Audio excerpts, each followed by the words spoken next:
사도행전 18장 1절에서 17절. 고린도예요. 고린도 전후서가 여기에 보내진 거죠. 너무 재밌잖아요. 우리가 살아가는 삶이 있잖아요.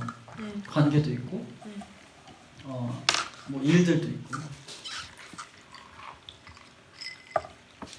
그거를 우리가 어떻게 정리해요? 어떻게 그거를 한 맥으로 만들까? 뭘 한 맥으로 만들어요? 우리 삶의 일들. 우리가 직장에 있어도 나고 집에 있어도 나고 누구를 만나도 난데 우리가 바뀔 수 없잖아요. 막 여기서 저 가면을 쓰고 저기서 저 가면을 쓸 수 없잖아. 근데 쓴 것 같아요. 잘 쓴 것 같아요. 그죠? 근데 그걸 어떻게 맞춰야 교회로서 동일하게 살아갈 수 있을까에 대한 거예요. 어디에 기준을 맞춰? 필대로 하되 예수님 생각하면서. 그게 오늘 본문에 조금 더 구체적으로 나와요. 난 좀 똑같아. 우리가 어떻게 어디에 있으나 교회로 살아갈지. 사실 교회로 살아간다는 것도 너무 포괄적이잖아요. 근데 우리가 사도행전을 보면서 조금씩 이게 맞춰가면 좋겠어요. 그러니까 다 다른 삶을 살고 있지만 우리가 한 교회로서 삶을 봤을 때 제 힐하우스구나. 이게 티날 수 있도록. 어떤 거를 본문에서 말하는지 같이 볼게요. 바울이 아테네를 떠나서 고린도로 갔어요. 근데 고린도로 들어갈 때 바울이 고백했던 게 있어요. 고린도전서 2장 2절에서 3절을 볼게요. 나는 여러분 가운데서 예수 그리스도 곧 십자가에 달리신 그분 밖에는 아무것도 알지 않기로 작정하였습니다. 내가 여러분과 함께 있을 때 나는 약하였으며 두려웠으며 무척 떨었습니다. 이게 바울의 고백이에요. 바울이 고린도에서 자기 자신이 엄청 약하게 느껴지고 되게 두려웠고 되게 떨렸대요. 왜 그랬을까요?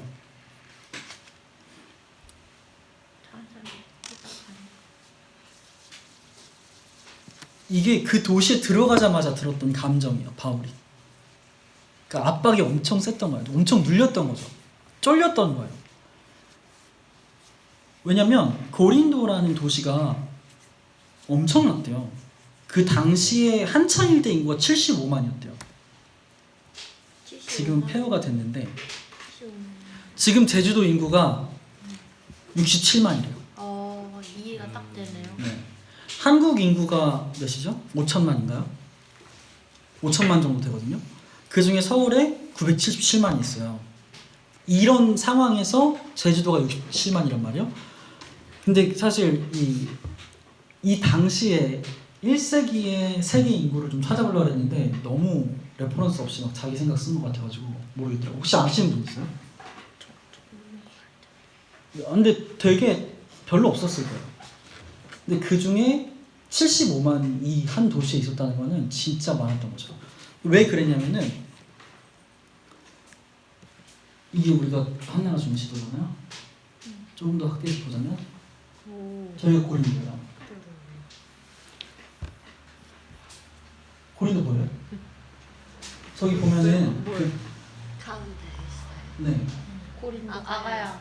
아가야 옆에? 아가야. 아 거기 아가. 이렇게 봤어. 저 왼쪽하고 오른쪽 바다를 가려면 만약에 저기 레기온 왼쪽에 있는 레기온에서 에베소로 간다고 봐요. 그럼 고린도 지나가야 되는 거죠.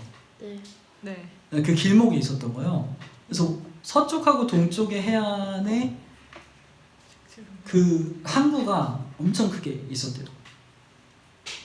그래가지고 엄청나게 많은 사람들이 무역을 하고 상업을 하고 기술이라든지 지식적인 측면이 엄청 많았죠. 포세이돈도 숭배를 했고. 그래서 똑똑한 사람들, 돈 많은 사람들이 여기 다 있었어요. 고린도에. 네, 우리나라 강남이라고 보면 될 것 같아요. 그래서 바울이 의도적으로 이런 말을 하잖아요. 아까 나 예수님 말고는 아무것도 알지 않기로 했어. 이건 뭐냐면은 야 너네가 지혜 있지만 나 너네 지혜를 따라서 그 방식으로 얘기 안 하고 나 예수님만 얘기할 거야. 이렇게 계속 결단하는 거예요. 나는 돈이 없는데 예수님만으로 내가 계속 갈 거야. 근데 내가 무서워.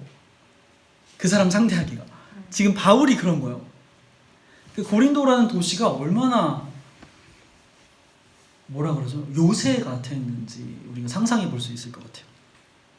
근데 그뿐만 아니라 이게 뭐지? 이름을 까먹었어. 응? 아크로코린스라는 바위 언덕이 있었대요.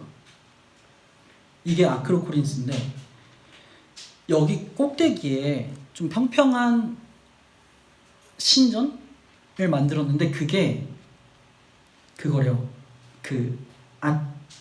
아프로디테 들어봤어? 비너스? 미모 네. 미모 끝내주는. 그래서 그거 동상을 하려고 했는데 벗고 있어가지고 좀 적정하지 않은 것 같아요.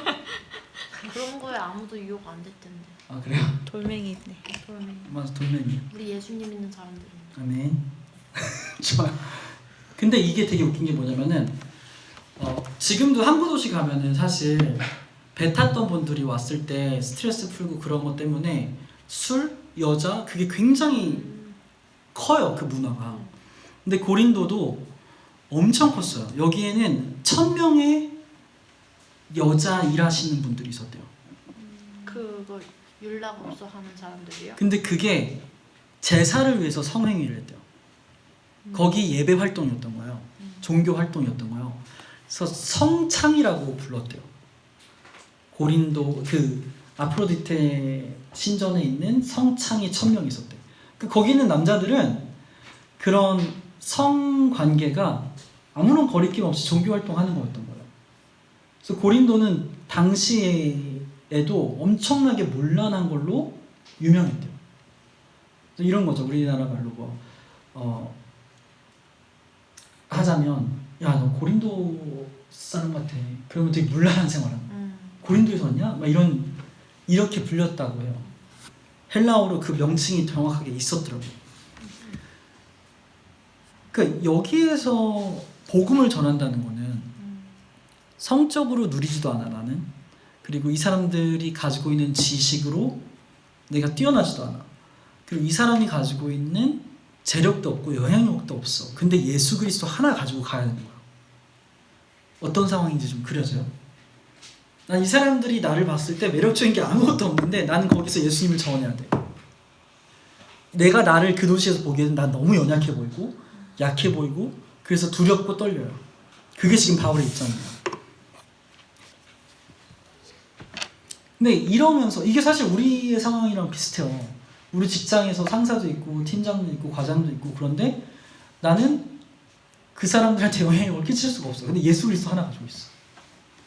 그 사람들 앞에만 서면 정말 짜증나고 화만 나고 예수님 전할 생각하면 두렵고 떨려요. 그런 입장인 거죠. 2절 같이 볼게요. 같이 읽어볼까요? 시작. 아굴라라는 유대 사람을 말한다.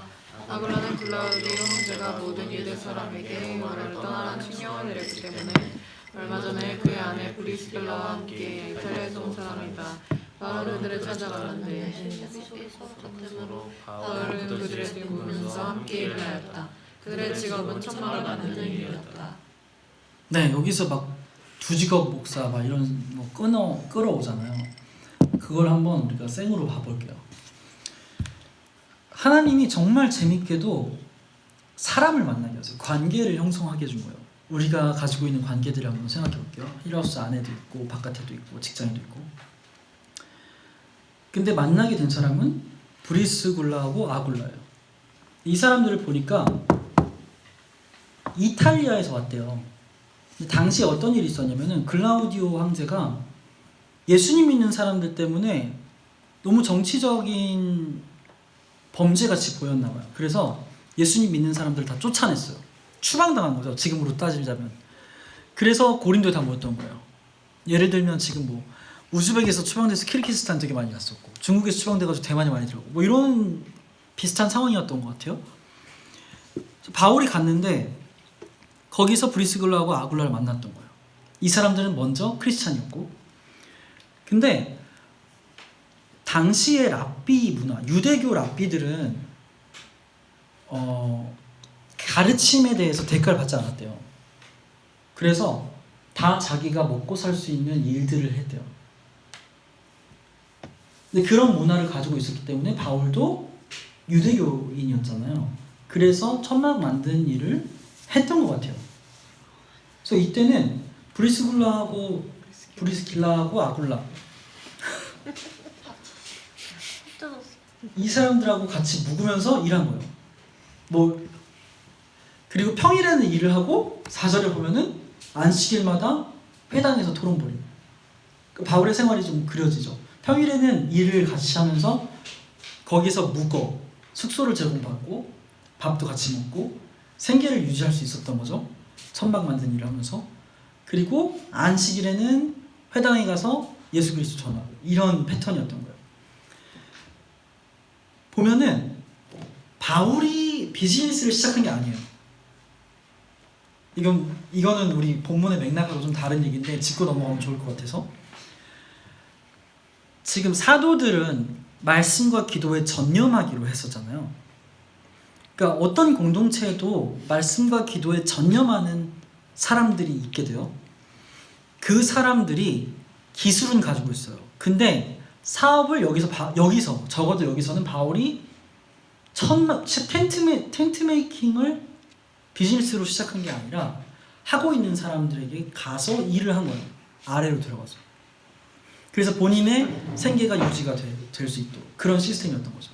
근데 성경에 봐도 그렇고 역사 속에서도 그렇고 사업가하고 말씀과 기도를 가르칠 수 있는 사람들의 만남은 굉장히 큰 복음의 확장을 일으켜요. 지금 여기 고린도도 그렇고요. 전에도 봤던 거. 그쵸, 실크로드도 그래요. 그 네스토리안들이 이제 실크로드를 타면서 만난 게 거기에서 대빵 가는 소그디안 무역상들이었죠. 소그디안이 개종을 하면서 다른 무역하는 사람들이 거기서 와서 네스토리안들로 하여금 복음을 들을 수 있는 플랫폼을 마련하게 됐었어요. 여기도 마찬가지인 거죠. 되게 신기해요. 이런 그림들이.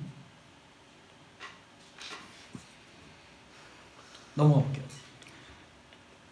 근데 또 재밌는 거는 뭐냐면은 바울이 토론을 벌이고 설득했어요. 근데 5절에 보면은 실라하고 디모데가 마케도니아에서 왔어요. 고린도로. 그러니까 만난 거죠. 우리 지도 보면은 마케도니아 어디 있죠? 가운데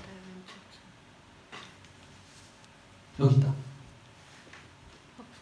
확대해서 여기가 마케도니아고 그리고 고린도예요. 여기서 이제 온 거 데살로니가 있다고 왔죠. 베레아 이렇게 바울이 데살로니가, 베레아, 아덴, 고린도 이렇게 온 거니까 그때 이제 왔어요. 되게 천천히 왔네요, 그렇죠? 어디 있을 때 헤어졌죠? 아무튼 까먹었어요. 그래서 고린도에서 만났어요. 근데 여기에서 만난 거 보니까 바울이 이 다음부터는 또 삶이 바뀌어요.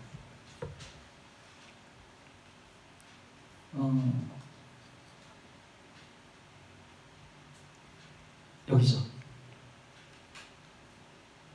바울이 오직 말씀을 전하는 일에만 다시 힘써요. 고린도에 있는데 텐트 메이킹 그만둔 거예요. 이 말은 뭐냐면은 실라하고 디모데가 마케도니아에서 연보를 가지고 와서 바울이 더 이상 자기 손으로 벌고 먹지 않아도 살 수 있도록 된 거예요. 그러니까 교회로서 살아갈 때 우리가 돈은 수단이에요. 그리고 내가 가지고 있는 직종, 전문성도 수단이에요. 결혼도 수단이에요. 교회됨을 누리기 위한. 다 그렇게 가야 돼요. 우리의 삶이 정리되는 방법 중에 하나가 그거예요. 바울이 브리스길라하고 아굴라 하고 같이 텐트 메이킹을 하다가 내가 이제 텐트 메이킹을 하지 않아도 복음을 전할 수 있게 되니까 텐트 메이킹을 그만둔 거죠. 그래서 다 복음을 증명해내는 것을 위해서 하부에 있게 돼요. 직장, 전문성, 관계 모든 것들이. 보면은 바울이 빌립보서에서 이래요. 빌립보의 교우 여러분, 여러분도 아는 바와 같이 내가 복음을 전파하던 초기에 마케도니아를 떠날 때 주고받는 일로 나에게 협력한 교회는 여러분밖에 없어요. 마케도니아 떠났을 때 자기 돈을 도와준 사람들 여러분밖에 없어요. 빌립보 교회에. 그리고 데살로니가 있을 때도 여러분 냈을 것을 몇 번 보내주었습니다. 고린도서 보면 나는 여러분을 섬기기 위해서 삭슨 다른 교회에서 받았어요. 이거 되게 재밌지 않아요? 봐봐요. 만약에 우리가 선교를 갔어요. 뭐 키르기즈스탄에 있어. 근데 키르기즈스탄에서 거기에 있던 어떤 현지 무리를 도와주러 갔어요. 그래서 거기서 협력 사역을 하고 있는 거예요. 근데 돈은 거기서 받는 게 아니라 힐하우스 여기 한국에 있는 힐하우스에서 계속 조달해 줬던 거죠. 이런 그림인 거예요. 되게 재밌어요. 지금 사실 현대 교회에서는 사례비는 그 교회에서 줘야 된다. 이게 되게 정설이잖아요. 근데 그러지 않은 게 너무 신기했어요. 그리고 9절 내가 여러분과 같이 있는 동안에 빈곤했는데 여러분 가운데서 어느 누구에도 누를 끼칠 일은 없었습니다. 빈곤했지만 내가 여러분 귀찮게 안 하려고 싶었어요. 마케도니아에서 온 교우들이 내가 필요로 하는 것을 조달해 줬기 때문이죠. 나는 모든 일에 여러분에게 짐이 되지 않으려고 했었어요. 그리고 앞으로도 그럴 거예요. 되게 너무 한국 교회를 봤을 때는 되게 찔리는 부분들이 많이 있는 거죠. 근데 아무튼 그랬다 바울이. 그래서 신라하고 디모데를 통해서 조달받은 것 때문에 생계를 이어갈 수 있었다라는 거예요. 하나님께서 우리한테 관계를 형성해 주세요. 예수님 때문에 한 가족 된 사람들이 있잖아요. 우리가 힐하우스에도 있고 힐하우스 바깥에도 있고. 근데 이 관계는 뭐냐면은 서로가 예수 그리스도를 증명할 수 있도록 돕는 거예요. 그래서 이 관계를 허락해 주셨어요. 예수 그리스도를 예은이가 증명하도록 돕기 위해서 우리가 결혼한 거예요. 그리고 우리가 돈을 버는 것도 서로 예수 그리스도를 증명하는데 더 효율적이기 위해서 생계를 유지하기 위해서 돈을 버는 것이고, 우리가 서로에게 충고할 때도 그 사람이 더 예수 그리스도를 증언할 수 있도록 가야 되는 거죠. 만약에 우리가 힐하우스를 키우기 위해서 관계한다. 이게 되게 아다르고 어다르지만 완전 다른 문제가 되는 거예요.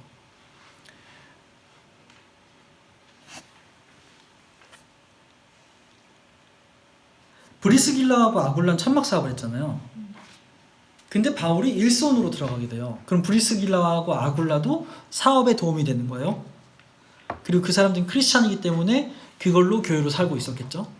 동시에 바울도 복음을 전하는 일 때문에 묵을 곳과 먹을 것, 생계를 유지할 수 있게 된 거예요. 서로 예수 그리스도를 더 풍성하게 전할 수 있게 된 거죠. 디모데하고 실라도 마찬가지예요. 바울이 팀장 역할이었으니까 바울을 계속 따라가면서 복음을 전했겠죠. 그리고 바울은 그들이 가지고 온 연보 때문에 생계를 유지하게 돼요. 서로 관계 때문에 훨씬 더 시너지가 생기게 되는 거예요. 계속 앞으로 더 나갈 수 있게 되는 거죠. 연속적으로 이게 그게 생기는 거예요. 너무 신기해요. 이게 우리가 가야 될 방향이에요. 이런 거 있어요. 우리가 누구에게 권면을 할 때, 아니면 누구에게 선물을 줄 때, 누구에게 칭찬을 할 때, 이게 다 그 사람이 예수님을 더 알아서 그 사람이 예수님을 더 증명해낼 수 있는 방향으로 가야 돼요. 그러면 우리가 누구 때문에 시험 들었어, 불만이 생겨. 그러면 이게 이 사람이 더 예수님을 알기 위한 건지 아닌지 점검해 봐야 돼요. 그러면 대부분의 불만이 나 때문이야. 뭔지 알아요? 제가 최근에도 그런 일이 있어요. 여러 관계들이 있는데 자꾸 이 관계에 있는 사람들을 가르치고 싶어. 근데 이 사람들을 위해서가 아니었던 거야. 내가 답답해서 그래. 내가 이 관계에서 무시당하는 게 싫은 거예요. 그래서 내가 옳다는 거를 자꾸 증명하고 싶은 거야. 예수 그리스도를 증명하고 싶지 않아. 내가 이 관계에서. 그런 날 보면서 아 이게 진짜 아니구나. 그러니까 하나님이 허락하신 관계들은 서로 예수님을 더 누리고 그 누린 예수님이 증명되는 것에 초점을 맞춰줘야 되는 거예요.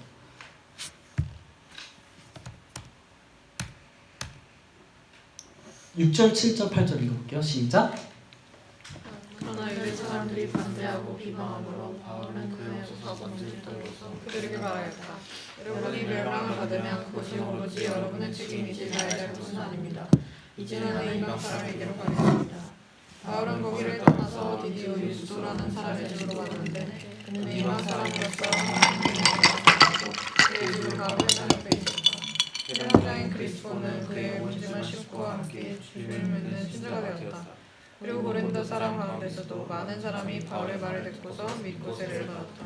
네. 바울이 지금 하고 있는 게 우리가 되게 잘 알고 있는 거죠. 예수님이 마태복음 10장에서 가르쳐 준 거예요. 계속 반복적으로 나와요. 그러면 우리 되게 사실 사도행전에서 계속 이렇게 하나님이 보여주시잖아요. 우리는 이렇게 살아야 돼요. 우리 삶이 이렇게 세팅돼야 돼요. 지금 예수님이 강조했고 초대교회 당시의 사도들 그 중에 바울이 했던 그 패턴 있잖아요. 그게 우리 삶에 있을 수 있도록 우리의 삶을 정리해야 돼요. 왜냐면 우리가 하나님한테 이 말씀을 들었으니까 무시할 수 없는 거예요. 마태복음 10장 11절에 보면은 아무 골이나 아무 마을에 들어가든지 어디든 가든지 마땅한 사람, 합당한 자를 찾아내. 그래서 그곳을 떠날 때까지 거기 머물러 있어. 이거였어요. 바울이 회당에서 하던 거였죠. 근데 누구든지 너를 영접하지 않거나 너희 말을 듣지 않으면, 복음을 받아들이지 않으면 그 집이나 그 고을을 떠날 때 너희 발에 묻은 먼지를 떨어버려. 이게 바울이 지금 하고 있는 거예요. 그래서 바울이 더 이상 회당에 가지 않아요. 이방 사람들 찾아가요. 그래서 바울의 사역하는 현장이 회당에서 집으로 바뀌는 거죠. 유대인에서 이방인으로 바뀌는 거예요. 그래서 우리가 관계에서 투자할 때 있어요. 이 사람 만나면 항상 밥을 사준다던가 뭔가 선물을 준다던가 이럴 때가 있잖아요. 그럼 그게 뭘 향하고 있는지 돌아봐야 돼요. 정말 우리가 예수님을 더 알아갈 수 있어서 내가 그러고 있는 건지, 그런 점검이 필요한 거죠. 그리고 집에 가가지고 가르치는데 유스도라는 사람이 믿게 됐잖아요. 근데 여기서 믿게 된 것으로 끝나지 않아요. 항상 믿게 된 다음에 어떻게 이어지죠? 세례가 있어요. 이 세례가 있다는 건 뭐냐면은 자기들끼리 좋을 수 없도록 만드는 거예요. 세례는 우리 둘끼리 할 수 없어요. 이 사람이 세례받았다는 건 뭐냐면은 예수님을 믿는 다른 사람들 앞에서 이 사람이 내가 여러분과 한 몸 된 예수 그리스도와 한 몸 된 하나의 지체입니다라는 선포를 하는 거예요. 공동체성을 띠는 거죠. 신앙생활하고 있는데 공동체성을 띠고 있지 않다. 그러면은 예수님을 절대로 바로 믿을 수가 없어요. 정말 너무너무 중요한 문제예요. 내가 나를 가르칠 사람이 없고 내가 제자할 사람이 없어요. 그리고 내가 제자하고 있는 사람이 있더라도 나를 점검해 줄 사람이 없는 거예요. 그러면 이거는 굉장히 곁길로 갈 수밖에 없죠. 되게 위험해요. 그리고 아무리 인터넷에서 설교를 듣는다 해도 거기에 대한 그 공동체, 그 설교를 가지고 살아가는 공동체의 모습을 보지 않고 그 설교만 듣는다면 이것도 건강하게 갈 수가 없어요. 되게 중요한 문제예요. 그래서 공동체가 가는 방향으로 함께 가는 것은 꼭 필수로 있죠. 그러다가 이제 예수님 바울한테 말씀을 해주세요. 같이 읽어볼게요. 시작. 근데 어느 날 밤에 항상 가운데 주님께서 바울에게 말씀하셨다. 고소하지 말아라. 잠자코 있지 말고 끊임없이 말하라. 내가 너와 함께 있으니 아무도 너에게 손대어 헤어지지 못할 것이다. 이 도시에는 나의 백성이 많다. 바울은 그들 가운데서 하나님의 말씀을 가르치면서 1년 6개월 동안 머물렀다. 나도 1년 6개월 동안 고린도에 1년 6개월 있었대요. 근데 여기 예수님이 바울한테 하신 이거 주님이 여기서 주님은 예수님이에요. 근데 무서워하지 말래요. 근데 그 다음에 하는 말이 굉장히 앞뒤가 안 맞아요. 무서워하지 마. 내가 너를 위해서 숨을 곳을 준비해놨어. 그러니까 거기 조용히 있어. 이렇게 하면 무서워하지 않을 수 있겠어요. 상식적으로. 근데 무서워하지 말라고 하면서 잠자코 있지 말래요. 끊임없이 말하래요. 그러면은 이게 뭐냐면은 무서운 상황으로 계속 내미는 거예요. 예수님이 바울을. 그러면서 무서워하지 말라는 거야. 이게 교회로서의 삶이에요. 우리는 교회로 살아가면은 내가 두려운 상황이 없어야 된다고 생각할 때가 많이 있어요. 두려운 상황이 맞닥뜨리거나 내가 무서운 상황이 되면은 내가 뭐 잘못했나? 이렇게 생각할 때가 있죠. 근데 예수님 지금 하는 거 보면은 너 더 무서울 수밖에 없는 상황을 만드는 게 교회야. 이렇게 되고 있는 거예요, 지금.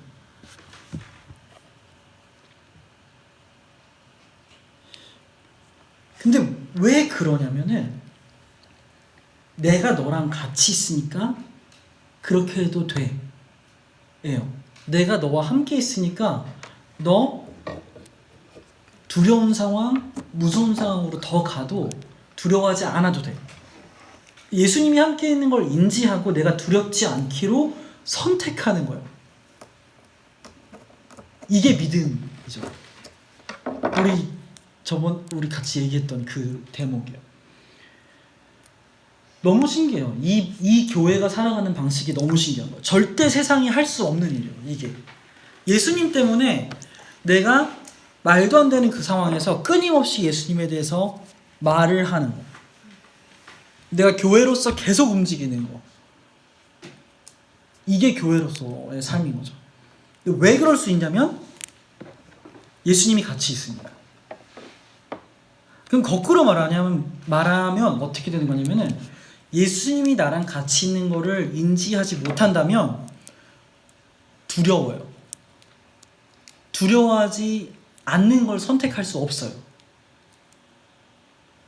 그래서 매일매일 순간순간의 삶 속에 예수님이 나와 함께 하는 거를 계속해서 인지해야 되는 거죠. 그게 믿음이에요. 그래서 마태복음 28장에도 봐도 너는 가서 제자 삼아 세례를 주고 모든 것을 그들에게 가르쳐 지키게 해. 내가 너랑 끝날까지 함께 있을 거야. 이게 성경에 보면은 계속해서 임마누엘 개념이잖아요.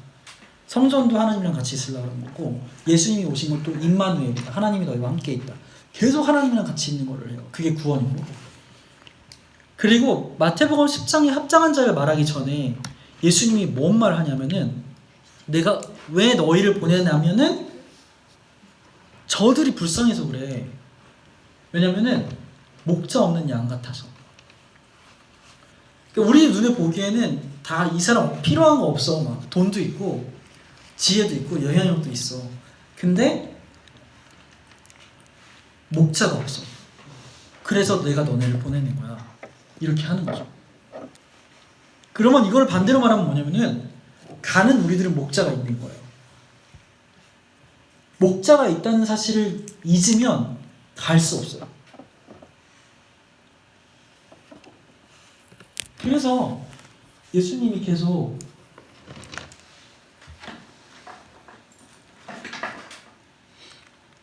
이 도시 나의 백성이 많다.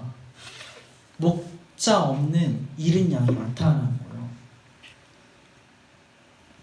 그래서 바울이 거기 머물렀던 거죠. 브리스길라하고 아굴라하고 그리고 거기에 있었던 회당장하고 뭐 이렇게.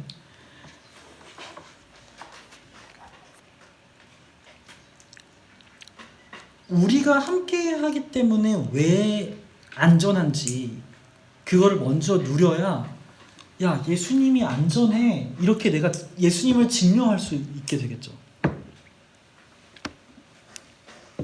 브리스길라하고 아굴라하고 같이 있었잖아요.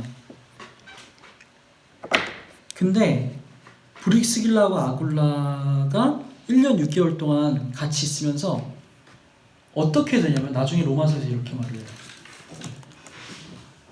같이 읽어볼게요. 시작.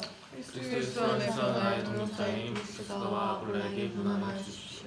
그들은 생명의 위협을 쓰고 내 목숨을 구해준 사람들입니다. 나뿐만 아니라 이방 사람의 모든 교회도 그들에게 감사하고 있습니다. 이렇게 돼요. 그 관계도 그렇고 직장도 그렇고 모든 것들이 다 예수 그리스도를 누리고 증명하는데 같이 가게 되는 거죠. 그리고 12절에서 17절까지도 봐도 이거 같이 안 볼 건데 법적으로 예수 그리스도를 말하는 것이 합법화돼요. 그래서 지금 꼰질르러 간 사람이 되려 맞아요. 꼰질르러 간 사람, 이 사람들이 예수님 전해가지고 어지럽게 만들어요 이렇게 말을 하는데 거기 법원장은, 재판장은 나 거기에 대해서 신경 쓰고 싶지 않아 이렇게 돼서 합법적으로 계속 전할 수 있게 되는 거죠. 억지로 한 게 아니에요.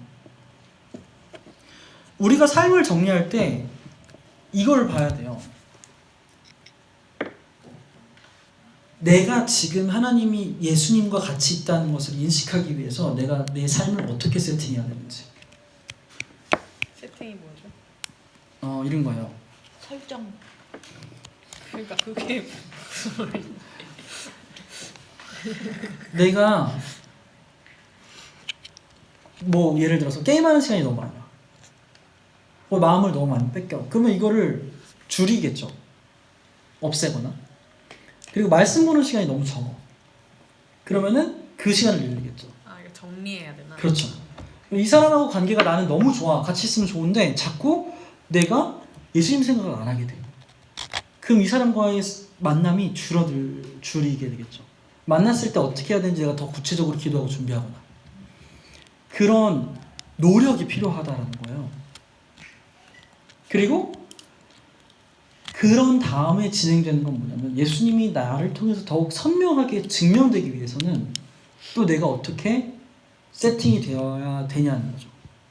바울은 내가 먹고 살 수가 없네? 여기서 어떻게 해야 되지? 브리스길라하고 아굴라한테 가서 천막을 하면서 생계를 유지했어요. 그 다음에 디모데하고 신라가 왔을 때는 멈췄죠. 이런 거죠. 내가 더 예수님을 효율적으로 하려면은 어떤 거를 더 늘리고 어떤 걸 줄여야 되는지 또 어떤 새로운 거를 만들어야 되는지 이 세팅이 필요한 거죠. 자, 같이 기도했으면 좋겠어요.